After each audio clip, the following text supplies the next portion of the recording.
প্রিয় বন্ধুরা, বরাবর মতো আজকে তোমাদের সবাইকে ঢাকা গ্রামার স্কুল স্বাগতম। আজ আমরা বিভিন্ন প্রতিযোগিতামূলক পরীক্ষায় আসা বিভিন্ন ইংরেজি প্রশ্ন নিয়ে আলোচনা করব এবং তার সমাধান বের করব। চলো দেরি না করে আমরা শুরু করি। প্রশ্নটি হলো চুজ দ্য কারেক্ট ফর্ম। এর অর্থ হলো সঠিক গঠনটি বের করো।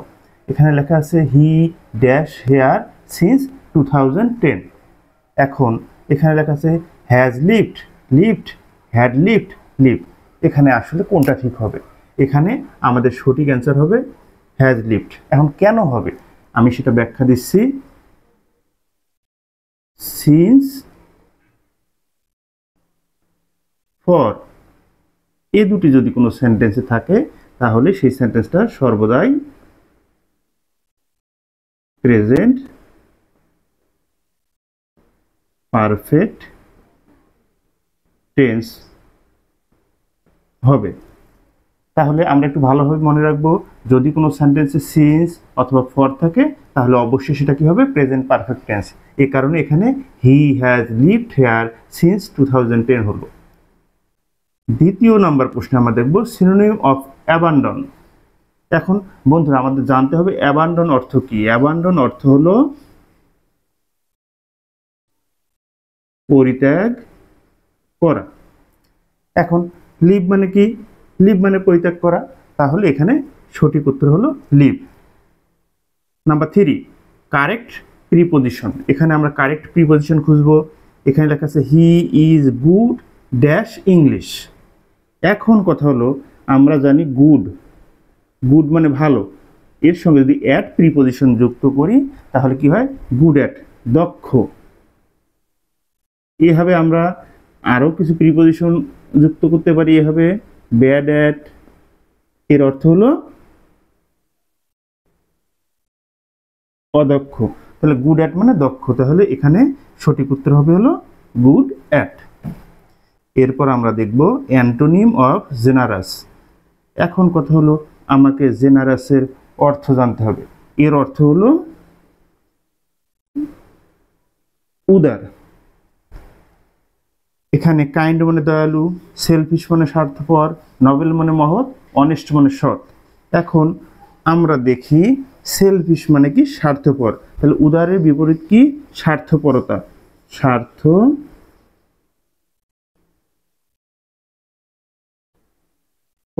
তাহলে অবশ্যই এখানে আমাদের অ্যান্সার হবে selfish. Number 5, right form of verb. If I dash a bird I would fly. এখানে প্রশ্নে আছে হ্যাড, ওয়ার, হ্যাভ, উড। এখন বন্ধুরা কোনটা হবে? আমরা একটা রুলস মনে রাখবো, কন্ডিশনালের ইফ যুক্ত সেন্টেন্সে যদি সাবজেক্টের পরেই বি ভার্ব চাওয়া হয়, কোন ভার্ব? বি ভার্ব, সেক্ষেত্রে সর্বদাই আমরা কি বসাবো? ওয়ার বসাবো। তাহলে এখানে আমরা সঠিক অ্যান্সার পেলাম ওয়ার। এবার আমাদের প্রশ্ন হলো নাম্বার 6। এখানে লেখা আছে fill in the blanks. Honesty is dash best policy. এখানে নাম্বার এ দেয়া আছে, বিতে অ্যান দেয়া আছে, সিতে দা দেয়া আছে এবং ডিতে নো আর্টিকেল। এখন আমরা এখানে কোনটা বসাবো? বন্ধুরা তোমরা একটা জিনিস মনে রাখবা, এখানে দেখো ব্লাঙ্কের ঠিক পরে কি আছে? বেস্ট। এখন বেস্ট কোন ডিগ্রি? এটা হলো সুপারলেটিভ ডিগ্রি। আমরা যখনই দেখব সুপারলেটিভ ডিগ্রির পূর্বে কোনো শূন্য স্থান দেওয়া আছে সেখানে সবসময় আমরা কি বসাবো? বি। তাহলে আমাদের এখানে হবে honesty is the best policy.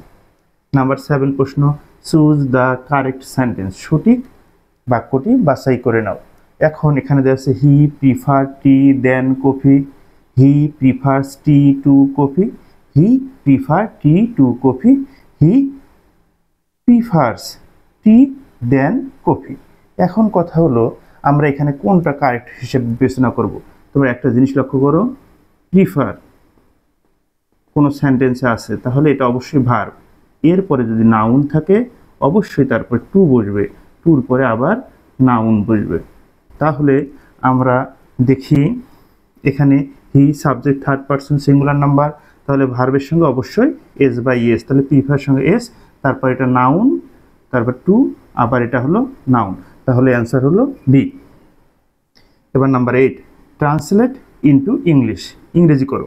সে স্কুলে যায়নি, এখানে বলা আছে হি don't go to school, he doesn't go to school, he didn't go to school, he didn't went to school.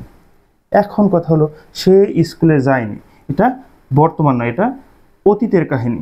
সেক্ষেত্রে আমরা অবশ্যই সেটাকে কি ধরবো, পাস্ট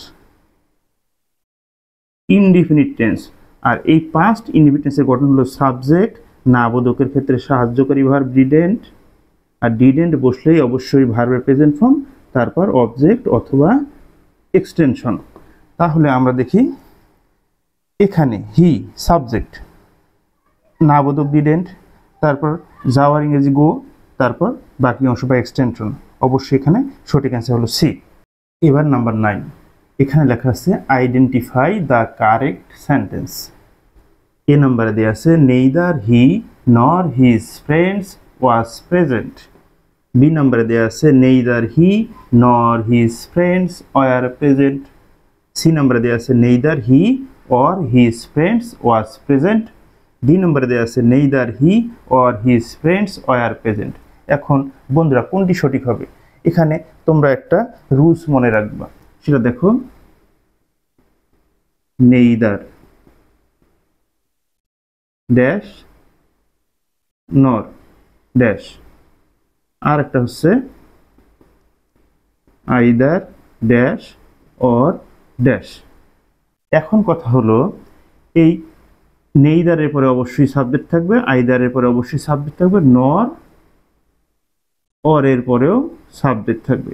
এক্ষেত্রে যদি এদের পরে ভার্ব চাওয়া হয়, ভার্ব, তাহলে আমরা অর অথবা নর এর পরের